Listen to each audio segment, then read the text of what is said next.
Renungan Tetes Embun. Renungan Tetes Embun, Selasa 2 April 2024. Titik balik.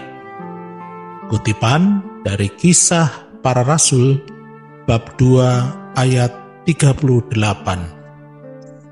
Jawab Petrus kepada mereka, "Bertobatlah dan hendaklah kamu masing-masing memberi dirimu dibaptis dalam nama Yesus Kristus untuk pengampunan dosamu, maka kamu akan menerima karunia Roh Kudus."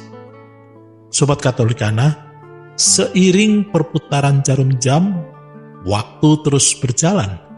Semua peristiwa yang menghiasi perjalanan sang waktu tidak dapat diulang kembali. Sekalipun yang terjadi tidak seperti apa yang kita maui. Maka tanpa terasa, pada akhirnya usiaku juga memasuki masa pensiun dari tempatku bekerja. Berhenti dari semua aktivitasku berproduksi dan menggantikannya dengan kegiatan yang bisa aku lakukan mengisi hari-hariku. Suatu malam, aku merenungkan betapa kasih karunia Tuhan yang telah aku terima. Permenungan suka duka hidup yang sudah aku jalani bersama sang waktu berujung pada ucapan syukur memuliakan nama Tuhan. Aku mengalami titik balik kehidupan.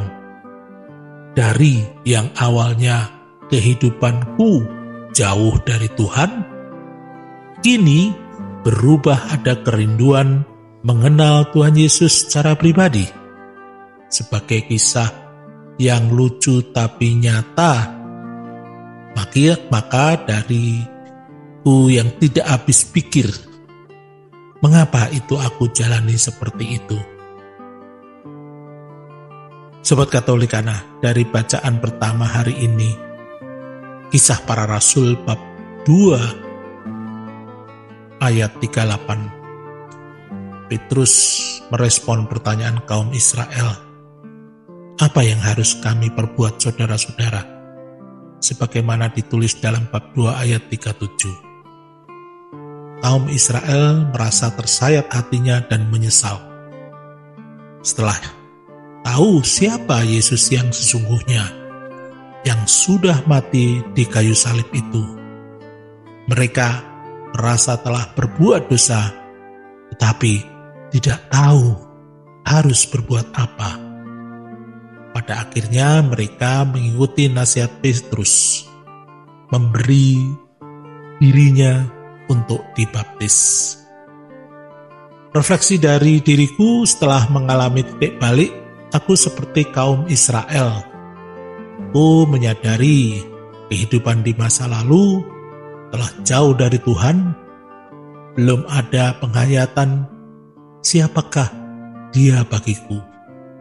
Karena hidupku hanya di seputar perkara-perkara duniawi saja.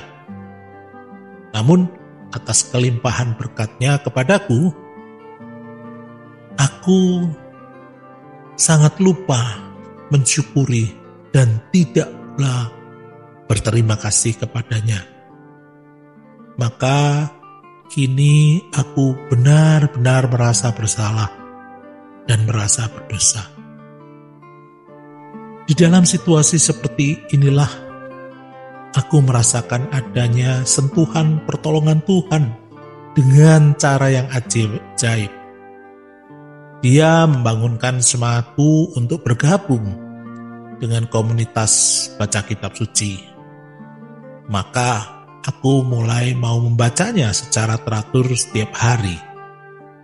Bersama beberapa grup WhatsApp baca kitab suci, aku merasa disemangati untuk bertekun, membaca, dan memaknainya. secara teratur dan berurutan, kini aku mampu membaca 10 bab setiap harinya.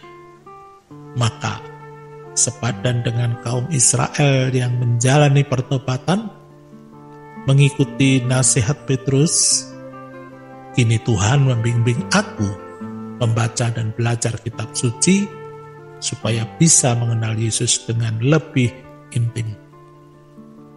Sobat Katolikana, apakah kita sudah menyadari akan kasih-Nya yang demikian besar kepada kita?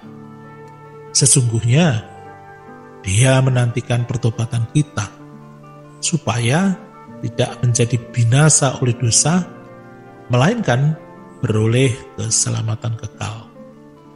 Waktu terus berjalan, tidak bisa diputar ulang. Maka, marilah kita mengalokasikan waktu untuk Tuhan berbicara kepada kita, membuka telinga hati untuk mendengarkan sabdanya, kelak menjadi pribadi sebagai anak-anak Allah. Marilah berdoa dalam nama Bapa dan Putra dan Roh Kudus. Amin. Allah Bapa yang Maha Baik, kami menyesal atas segala dosa, telah melalaikan Engkau dengan penuh perkara-perkara duniawi. Kami mohon ampun kepadamu ya Tuhan, dengan perantaran Tuhan kami, Yesus Kristus, segala hormat dan pujian, kini dan sepanjang segala masa. Amin. Dalam nama Bapa dan Putra dan Roh Kudus. Amin.